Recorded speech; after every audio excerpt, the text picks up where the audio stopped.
Okay, then I'll just say welcome to today's webinar. We're very happy to have a very prominent guest today.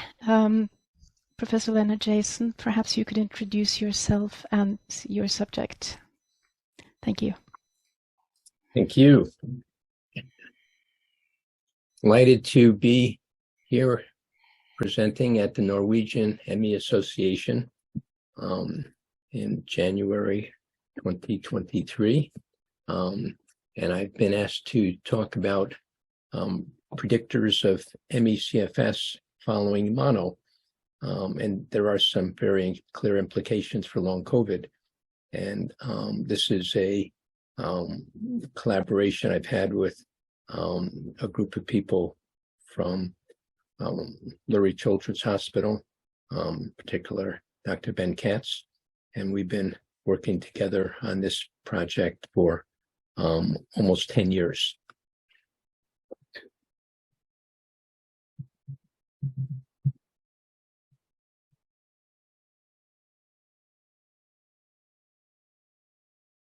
Okay, the key question that we have today is why do some people get sick after a viral infection and stay ill versus those who get sick and seem to recover?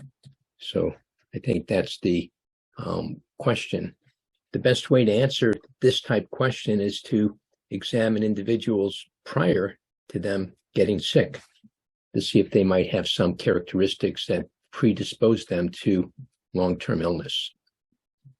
For the past decade, we've been working to identify immune profiles and behavioral domains that exist prior to infection of Epstein-Barr virus, EBV, and such insights can help us with understanding predisposing factors for ME-CFS and as well as COVID long haulers. Our prospective study of ME-CFS had data collected prior to illness onset. Our focus was the development of ME-CFS following infectious mononucleosis in college students. And our effort was to identify variables that are potential risk factors that contribute to development of and maintenance of ME-CFS. So this is a prospective longitudinal study, one of the few that has pre-illness data. From 2014 to 2018, actually before the pandemic, we collected data from over 4,500 college students and followed them for the development of ME-CFS. About 5% of the students actually were diagnosed with infectious mononucleosis. And the reason we picked college students was we knew that that's a place where this particular illness does occur more commonly. And we're particularly interested in those who developed infectious mononucleosis and had severe symptoms 6 months later.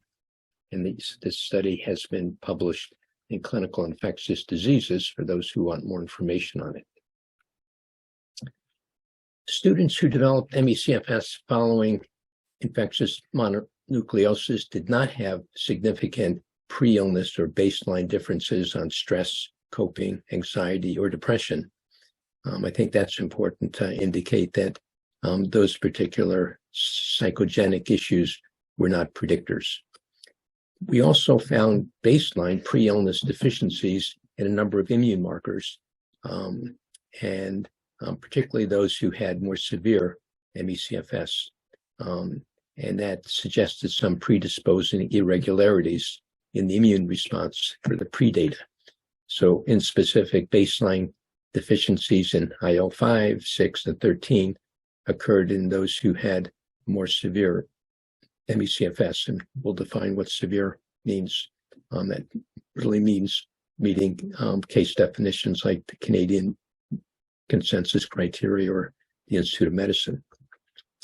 Deficiencies in the production of IL-5 and 13 prior to contracting IM may influence immune response and immune dysregulation once the virus is contracted.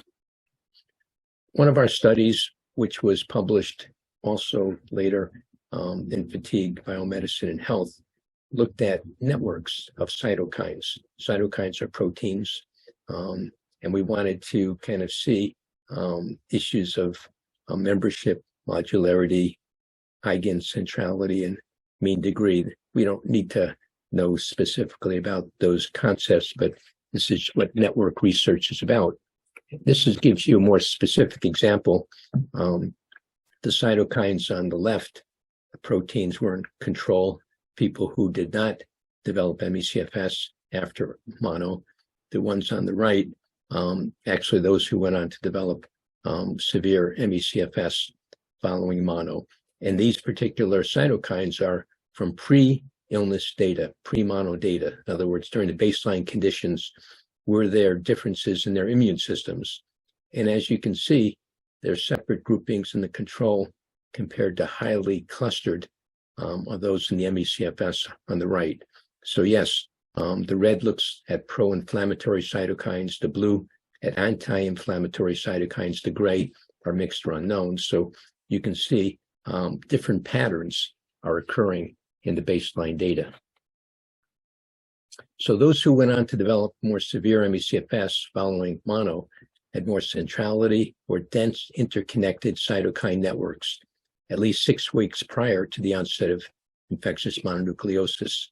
The more differentiated cytokine networks were seen for the recovered controls at baseline, those who met only one criteria, Fukuda criteria, for ME-CFS, had centrality ratings between the severe and recovered groups. And we have also, in 2022 in chronic illness, used similar network methods in a pediatric community-based sample. And we also found activation of inflammatory mechanisms in the severe group. So one of the questions is, can you make predictions based on this data? And we took 48 students who had ME-CFS after mono, and a control group of 58 who had mono but recovered. And these students had data on baseline, again, at least 6 weeks prior to development of mono. We also had data when they experienced infectious mononucleosis and 6 months later. And of those 48 who did not recover from infectious mononucleosis, there were two groups.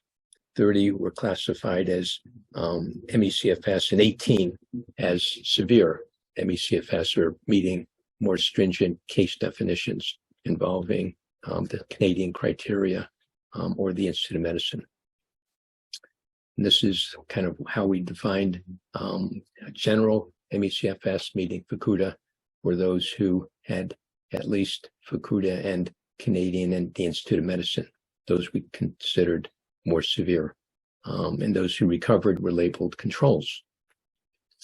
And just to kind of review what we had, we have 7 questionnaires, including the Pulse Symptom Questionnaire, a self-report measure of ME-CFS, the MOS 36, which is the short form health survey looking at functionality, and blood samples collected before they developed mono. And students' infectious mononucleosis was diagnosed and tracked by Northwestern University's health service and other medical providers. And infectious mononucleosis was defined as a positive monospot or specific Epstein-Barr serologies, as you can see. So we also had a measure of severity of mononucleosis, and this was a validated severity of mononucleosis scale. And for example, gastrointestinal GI symptoms that were part of this questionnaire included anorexia, nausea, and vomiting. And these symptoms were the main drivers of the mononucleosis severity.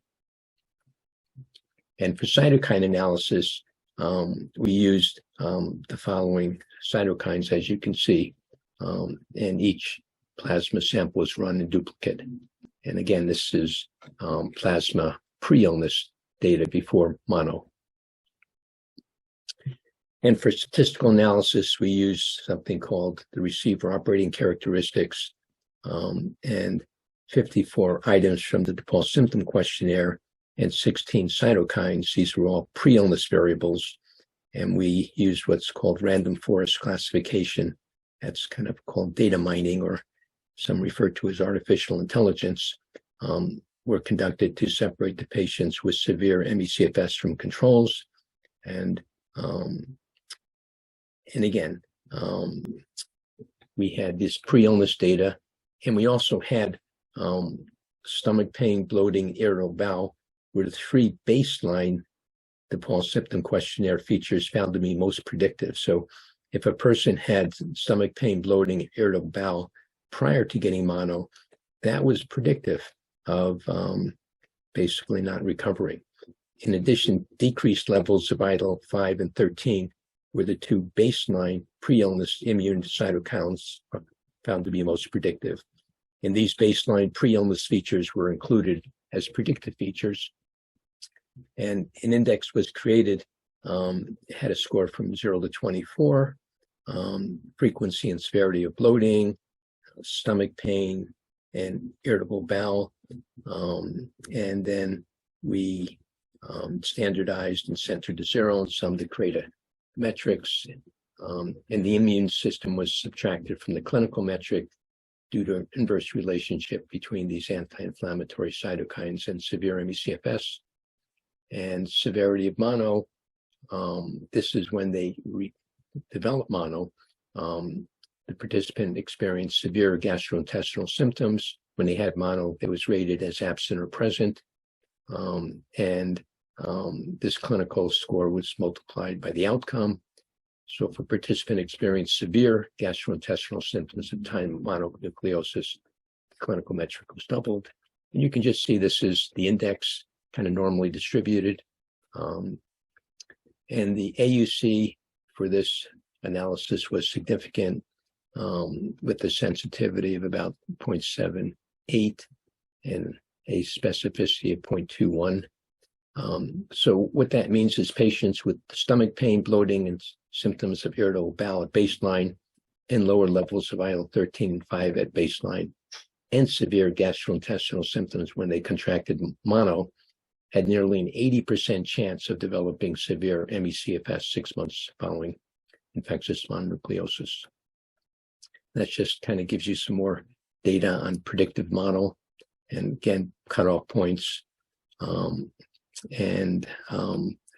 So this study of prediction suggests it's possible to use pre-illness and illness variables to predict the occurrence of severe ME-CFS following infectious mononucleosis.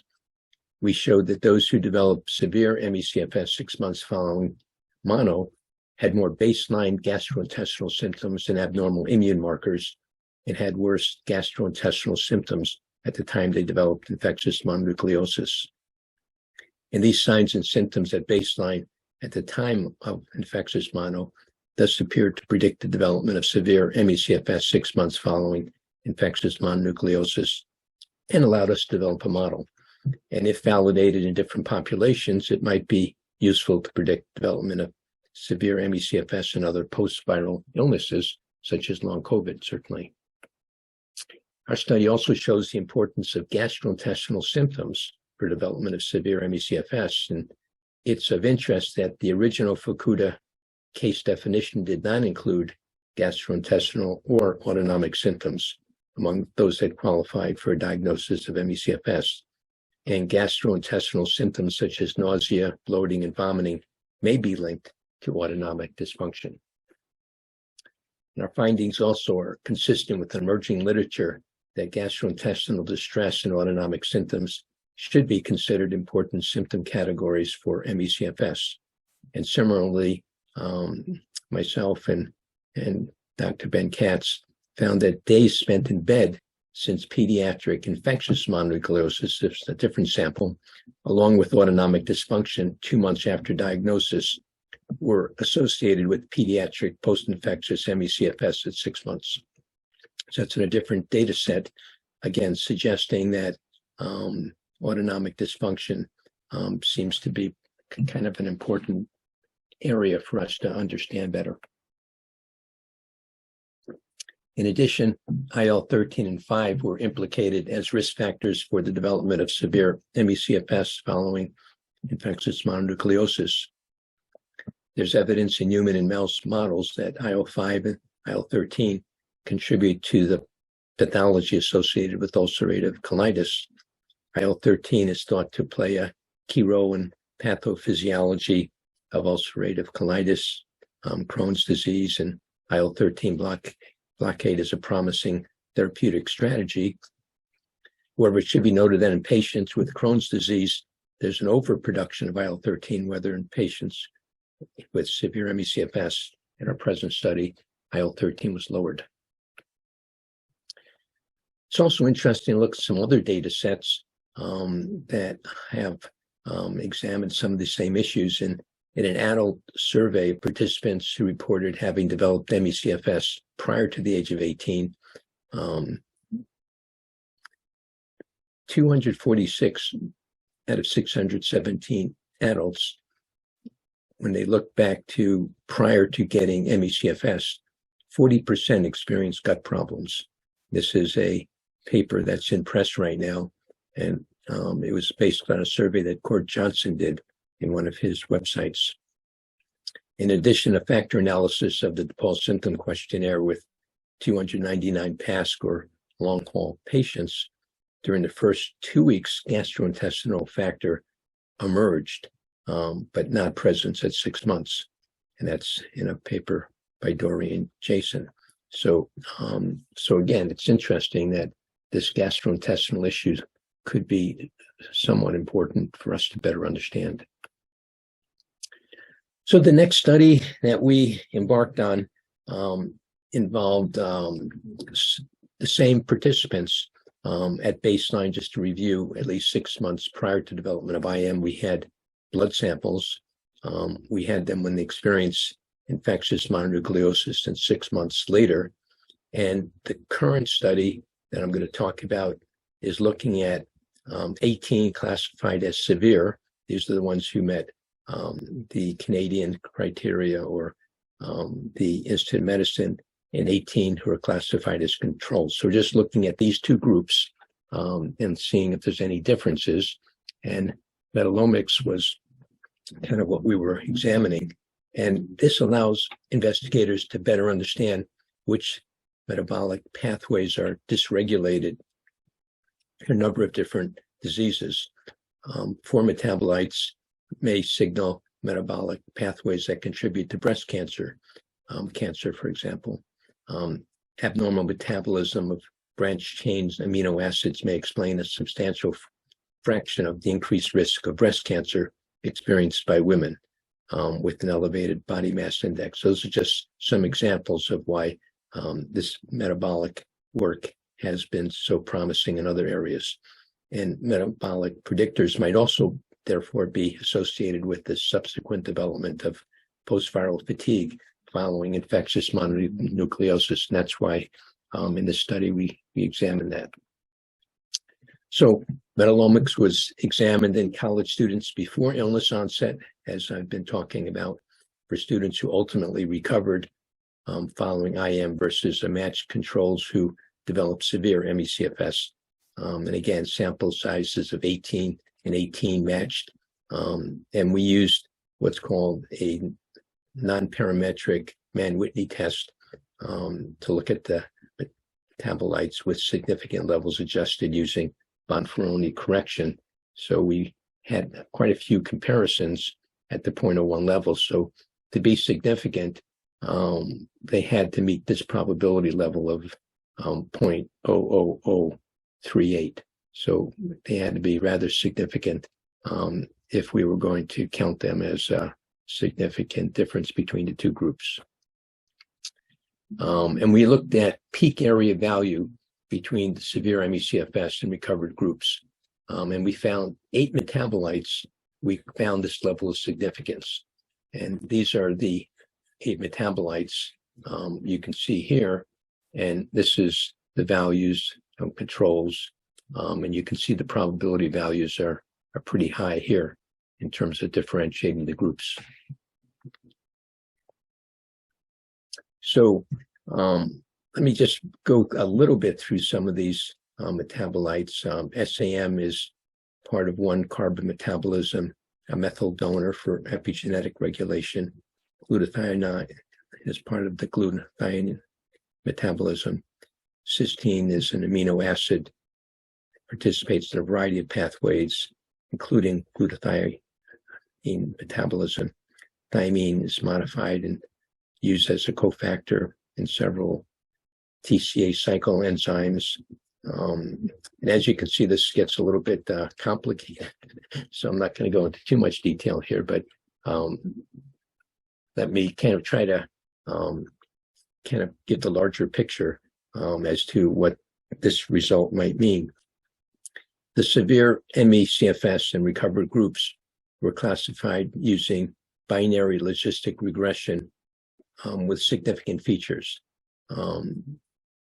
They were imputed into the series of models with the leave one out cross-validation technique.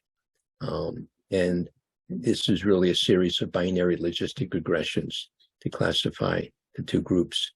And classification models were assessed according to model accuracy, sensitivity, and specificity.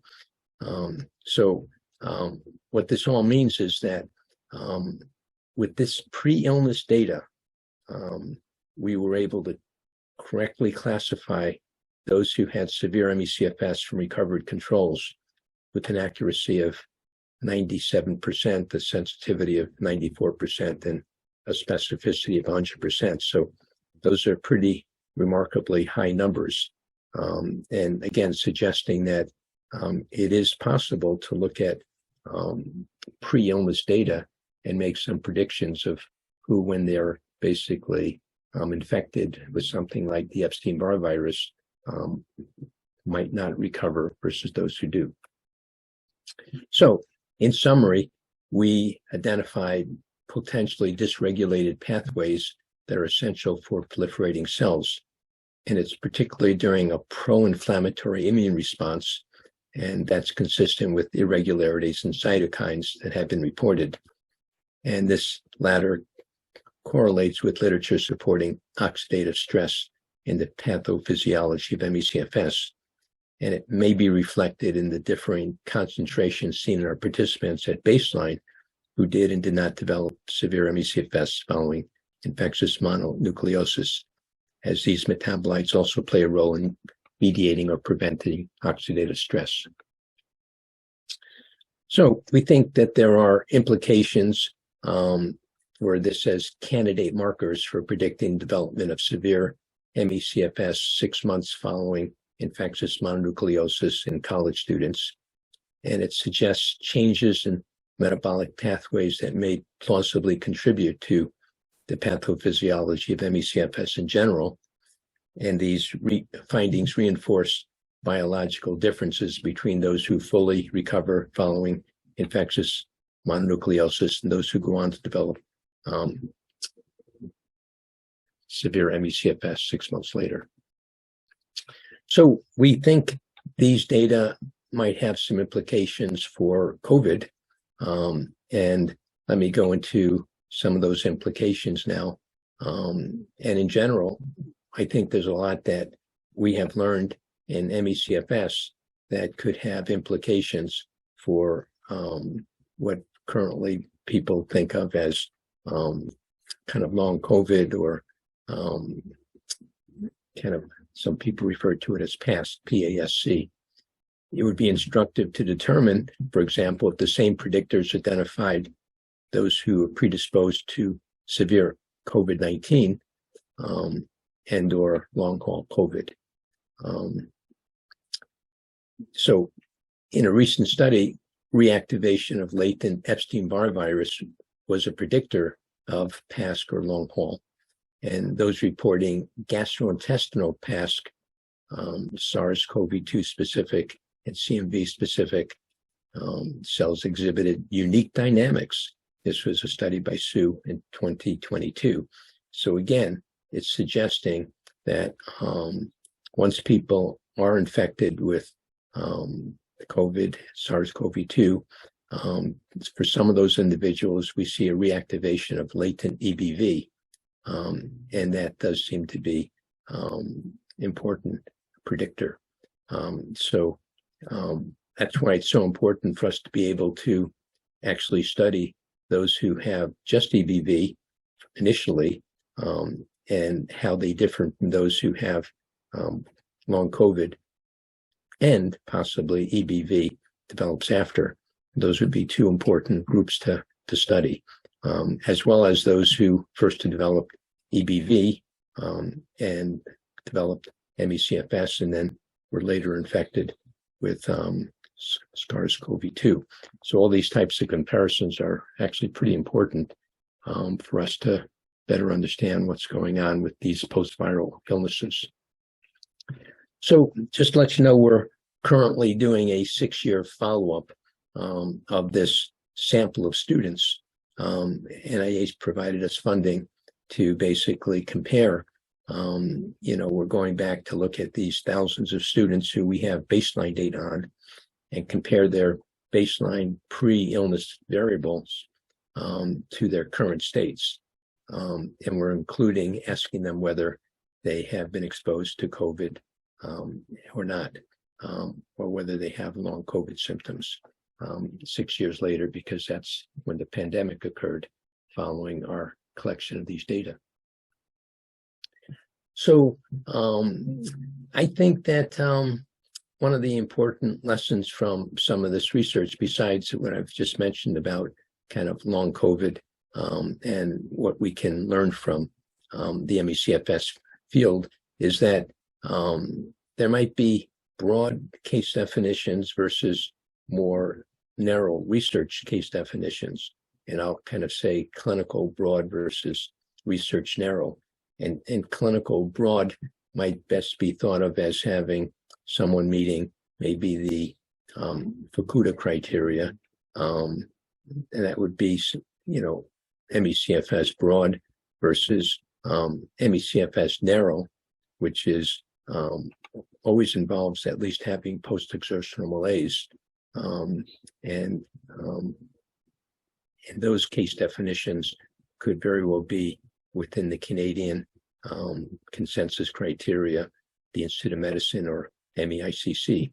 So that could be a useful way of differentiating those groups.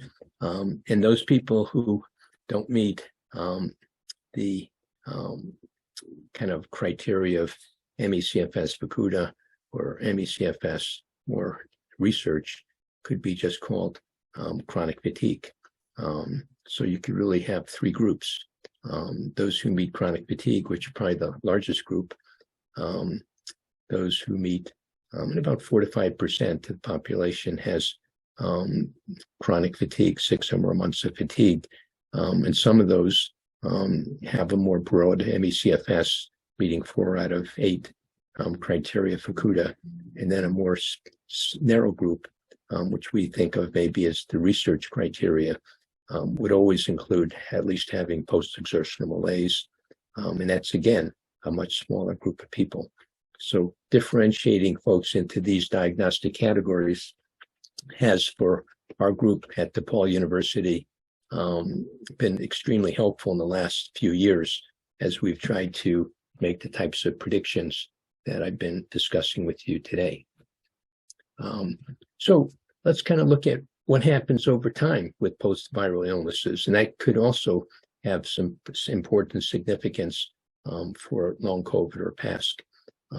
Post-infective fatigue actually decreases over time for people who have the Epstein-Barr virus, glandular fever, Q fever, Ross River virus. And this was a classic study done by some people in Australia, including Ian Hickey and others. So just to give you an idea of what it looks like at 6 weeks after exposure to some of these different insults, infections, 35% were not recovered, 27% at 3 months, 12% at 6 months, and 9% at 12 months. So that suggests that you see a decline that will naturally occur with post-infective fatigue syndrome. And following Epstein-Barr virus, ME-CFS does decrease over time, even for youth. So the same findings have occurred for adults and youths. And Ben Katz's study, who was also involved with a grant that Renee Taylor got at the University of Illinois, kind of looked at youth who were infected with infectious mononucleosis, and 13% were symptomatic at 6 months, 7% at 12 months, and 4% at 24 months. So I think it's very likely that we're going to see people with long COVID have a decrease in those who have what's called post-infective fatigue or ME-CFS over time. And so we shouldn't be surprised. But we want to make sure the same thing doesn't happen with them that's happened with patients with ME-CFS. Because if the vast majority of people seem to improve, and if the public says, well, if everyone else seems to be doing well, why are you not recovering? Then there's a tremendous amount of stigma that occurs for those people, and they ultimately come up with some psychogenic reasons or explanations for it. And I think if that occurs, that will be unfortunate, because we've already seen kind of what has happened and the consequences for those with ME-CFS.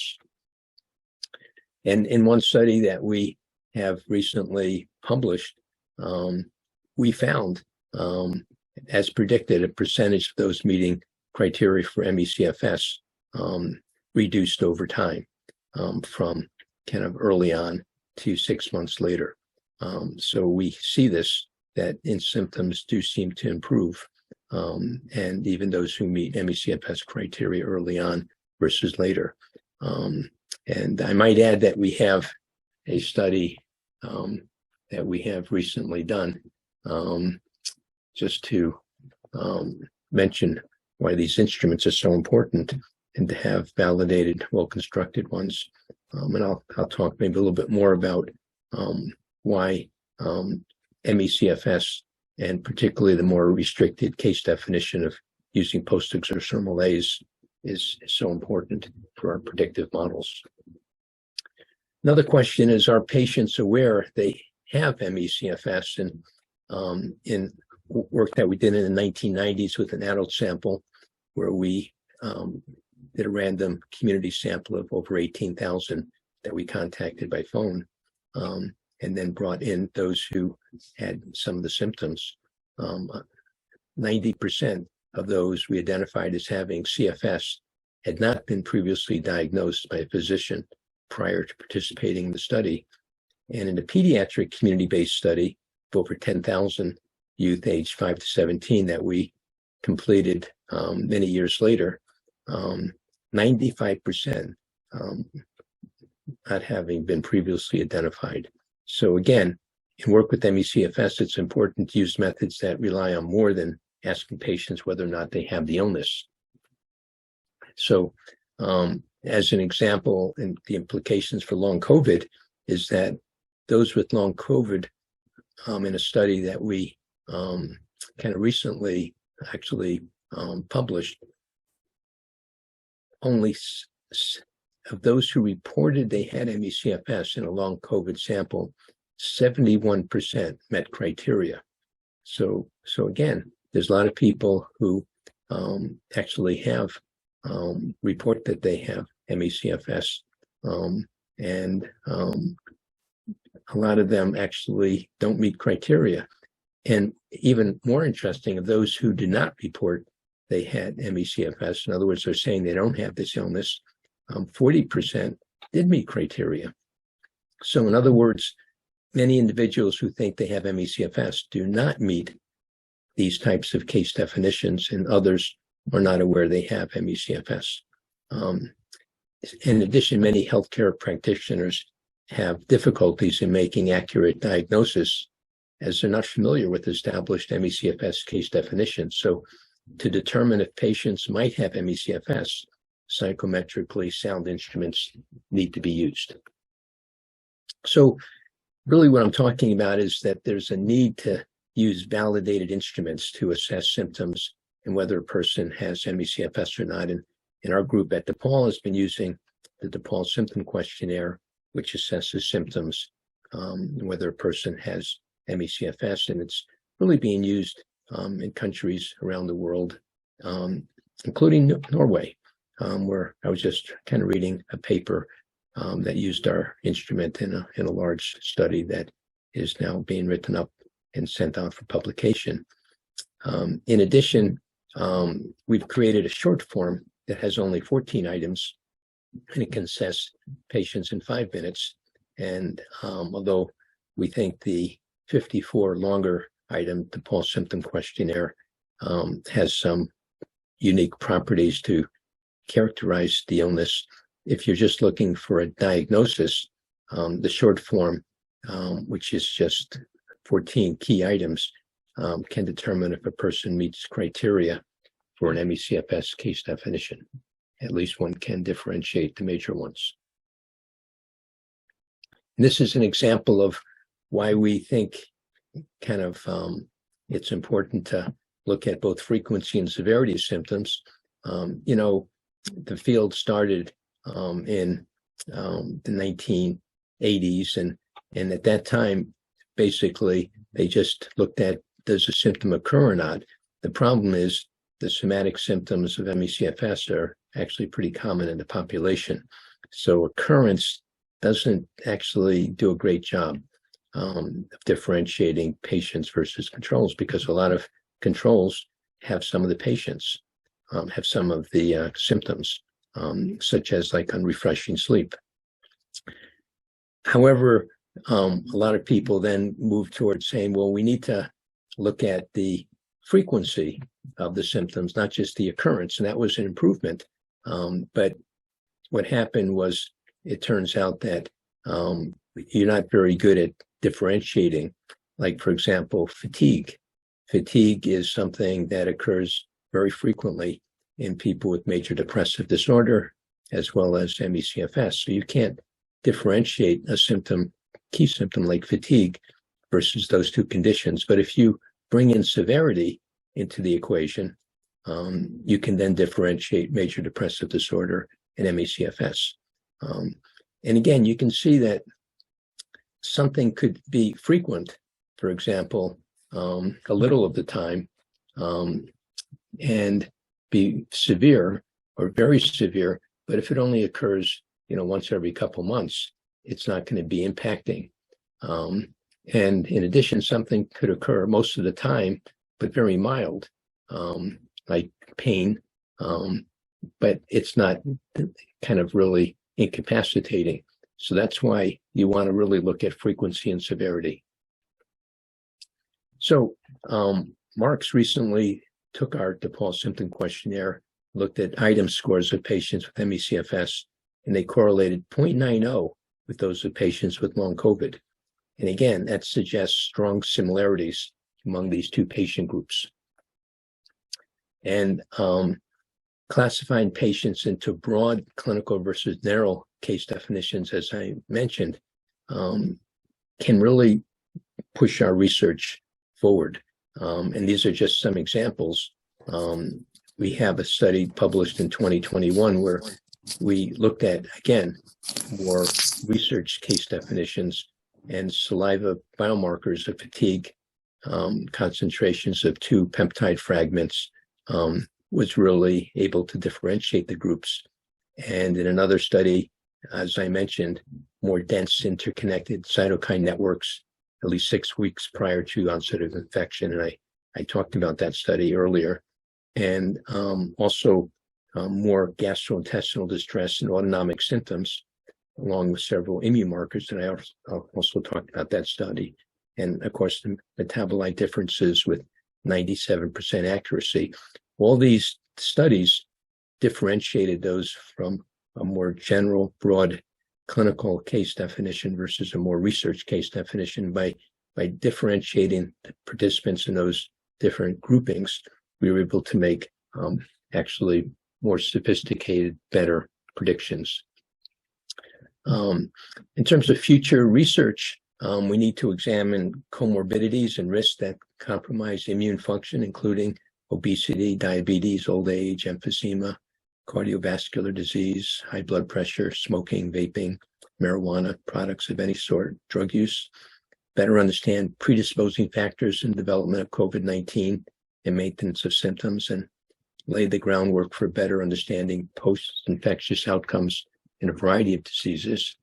And I might mention criterion variance, which sounds like a complicated term, involves the differences in the formal inclusion and exclusion criteria used by clinicians to classify patients' data into diagnostic categories. And this actually accounts for the largest source of diagnostic unreliability.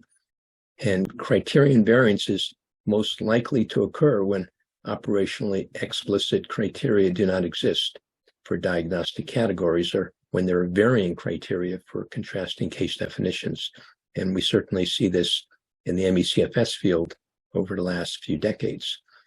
And when diagnostic categories lack reliability and accuracy, the validity or the usefulness of a diagnostic category is inherently limited. And again, we've seen this occur again and again with very broad case definitions, ME-CFS, that have now moved toward more narrow and specific case definitions, which we call kind of tapping a more of a research case definition. And problems of criterion variance are plaguing current long haul or past case definitions. So I think they could actually benefit from some of the lessons that we've learned. And I'm in the process of writing a white paper with one of the Recover committees within the United States, trying to kind of point to all the benefits that we can gain by looking at the history of what has occurred with ME-CFS. So just to summarize what I've been saying, it's a critical task for any illness to decide on which symptoms are contained in a case definition for a disease. Whether it's ME-CFS or long COVID, that's the first step. And if you don't get that right, if you don't identify the symptoms, you're going to basically end up with what's called criterion variance problems. And that has occurred with the Fukuda criteria, which made the mistake of not making certain key symptoms critical, like post-exertional malaise. The second step that's critical in any illness is to develop valid instruments to reliably assess agreed upon symptoms, so that in a sense you want different labs around the world kind of asking the questions the same ways, so that you can assess the symptoms. And finally, there's a need to specify thresholds. In other words, is a symptom severe or frequent enough to meet criteria? And that's a third scientific task. And these three tasks are absolutely critical for improvements and progress. And they're actually, if you think about a house of cards, they're the bottom layer. That house has to be sturdy. And if it's not sturdy, then the rest of the cards that are put into that house of cards are shaky. And that involves everything from epidemiology to ultimately finding biomarkers, to basically being able to identify the right people to put into treatment trials to find out what's occurred with their outcomes. If you don't get the diagnostic process accomplished in a way that's reliably and valid, everything else becomes shaky. And unfortunately, that's exactly what has occurred in the ME-CFS field. And we hope that the ME-CFS field can be instructive for those with PASC. Final comments is that there's a high priority to reach a consensus on a case definition for PASC. And there's actually different types of PASC, just as there are different types of ME-CFS.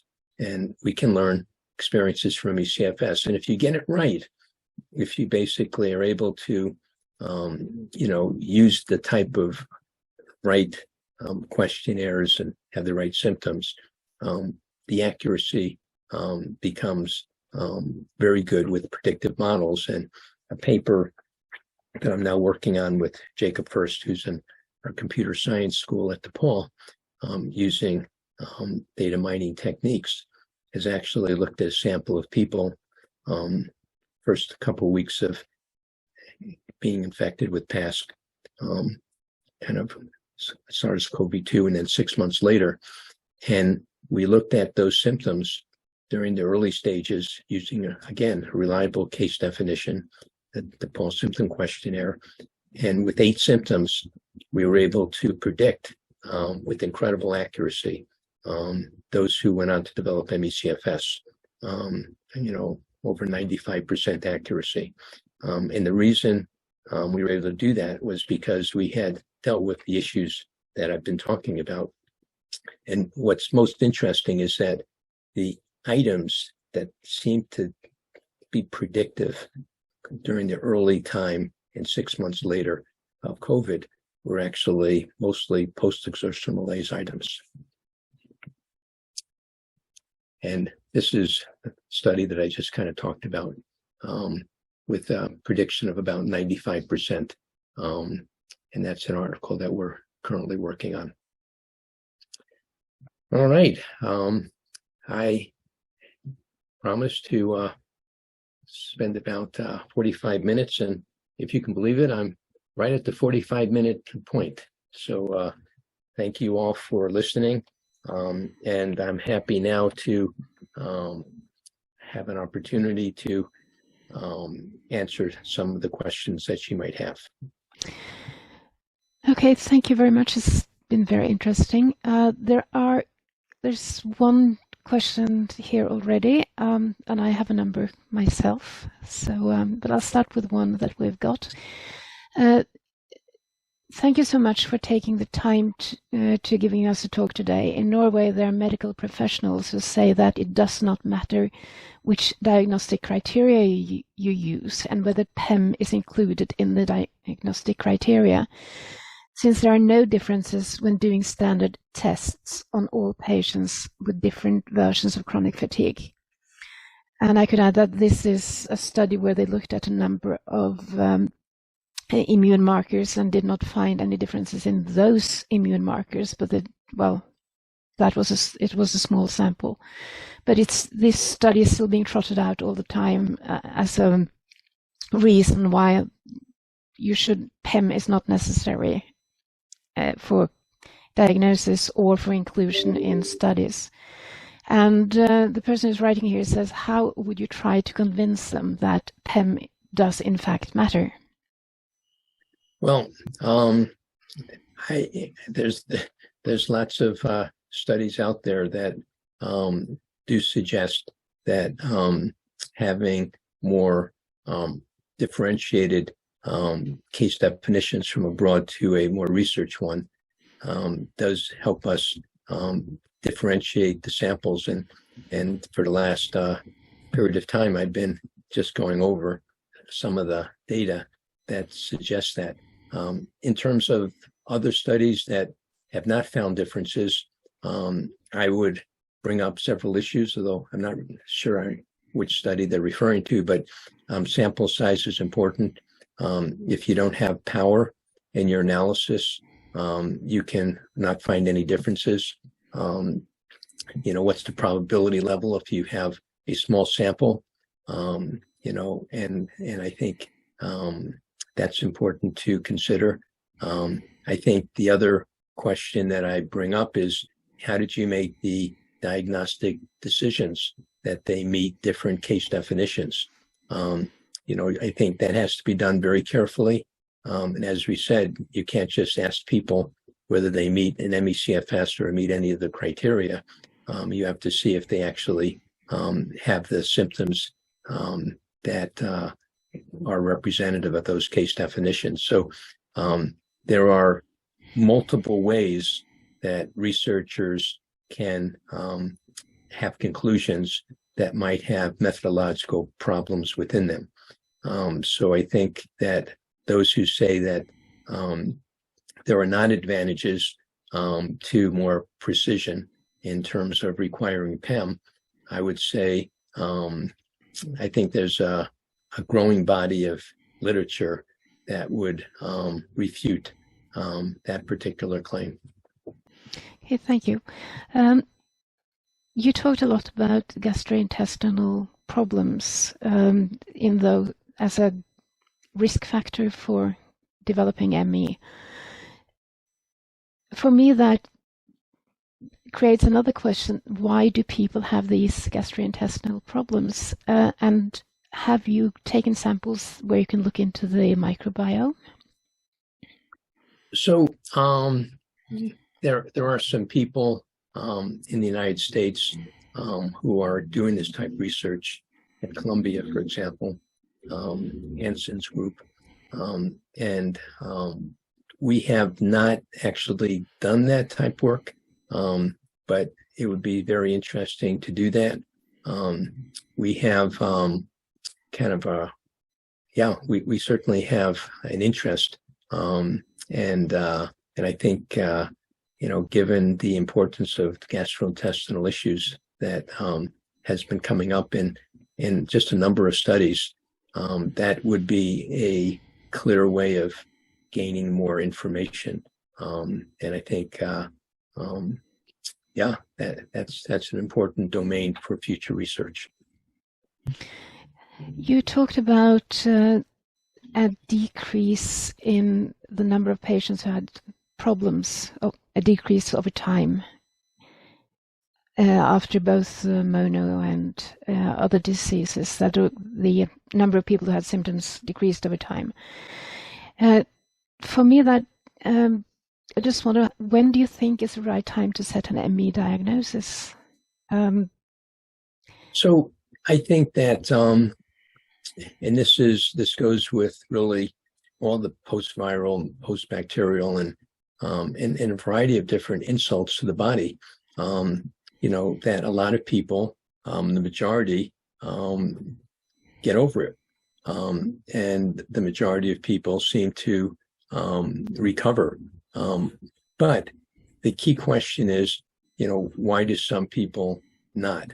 And I think that that's something that I think we need to kind of better understand, which is really kind of the gist of the research.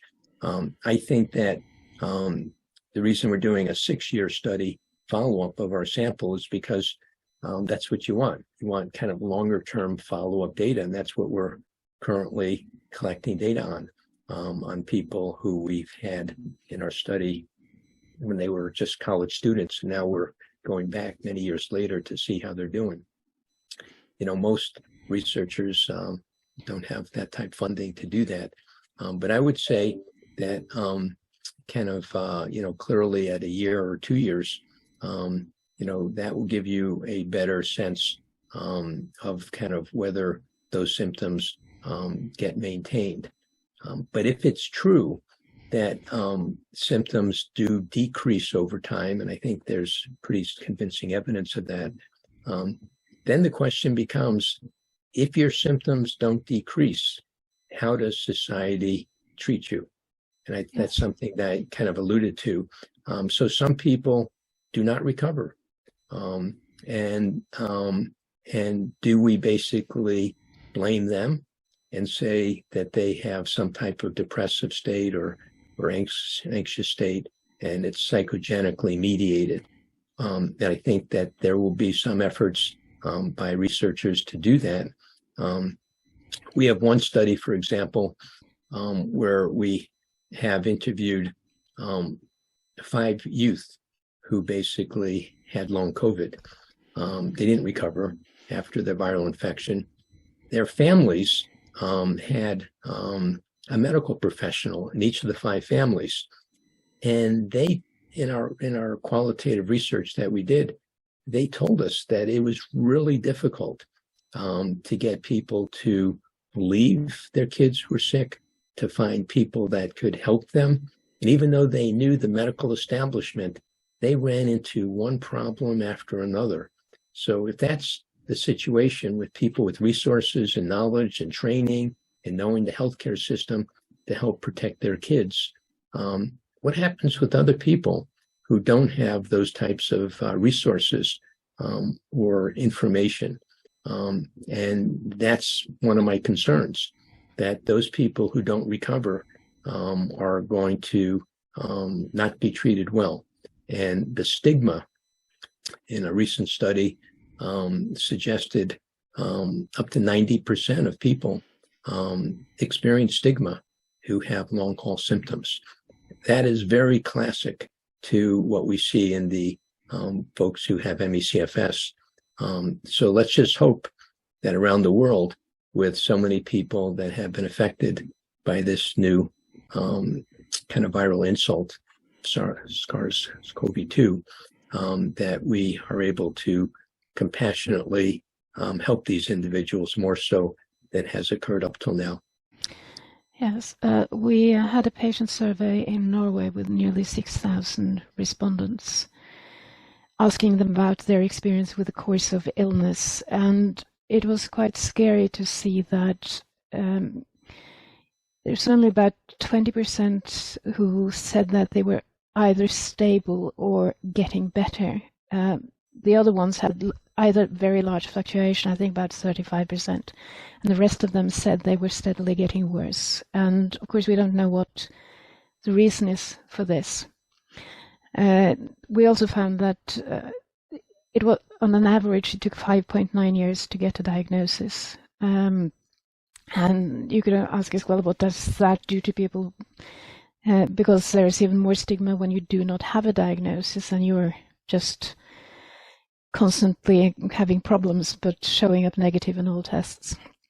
So I think there's a real need for research that follows patients over a long time to establish what is the normal course of illness for ME, because we don't really know that today, I think. Yes, I definitely would agree. And one of the questions on the chat said something about PEM. And we do have the pulse symptom questionnaire that assesses PEM. It's a 10-item questionnaire.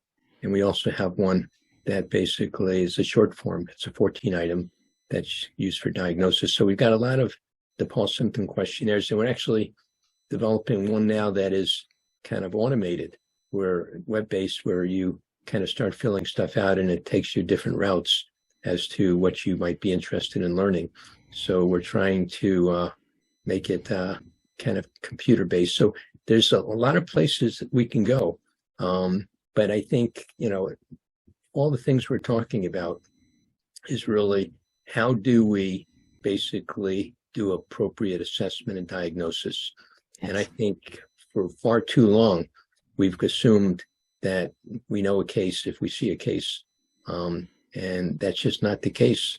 Not with kind of ME-CFS, and probably not with long COVID. There is an interesting question here, which I have ME as well, and from my own experience, I know that I can have either a higher activity level and more symptoms, or a lower activity level and less symptoms. And when is my disease more severe? She's asking for ME patients who are good at taking PEM into consideration in their daily life. Do you think the DSQ-SF PEM questionnaire is specific enough? I mean, if you manage to avoid PEM by pacing. So I think that that's a critical question, that probably PEM, even ME-CFS, there's probably dozens of varieties, just as there are cancer. And to think that everyone has the same thing is ridiculous. And PEM is a very complex concept. And we at DePaul are just trying to tear it apart now to kind of look at different aspects of PEM. But clearly, some people are pacing and controlling PEM. Other people have PEM that's completely out of control. And some people can't do anything and they experience PEM. So, for us to understand the level of activity and how that relates to PEM is something that's very important in terms of daily life. But I do think that there are things that people who have had this illness for a long period of time can learn how to cope and to basically adjust to some of the features of this illness so that they can, feel better and not as sick as they have been before they involved some of those strategies. Yes, there's someone here saying that my feeling and hope is that avoiding PEM as much as possible is an important way to not go to a more severe degree of ME. Yeah, I would agree with that. I think that anytime, I think ultimately, that anything you can do to decrease that is, I think, very important.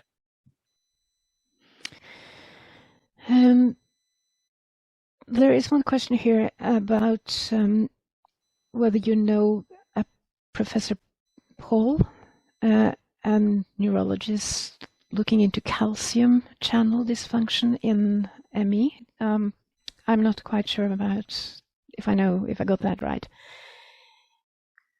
Yeah, I mean, clearly, there's biochemical and biological mechanisms that are probably going to help us understand, and particularly the cardiovascular pulmonary kind of tests are going to help us with better understanding kind of what types of things are happening within the metabolism of the cells. And some of that research is currently going on, and it's very exciting. Okay, then we're through all the questions, and we're just at the end of the hour as well. So I think I will just end it there and say thank you so much for joining us today. It's been very, very interesting. And thank you for answering all our questions. And I hope we'll be able to invite you back on another occasion. So thank you so much. Sure. Bye-bye now. Bye.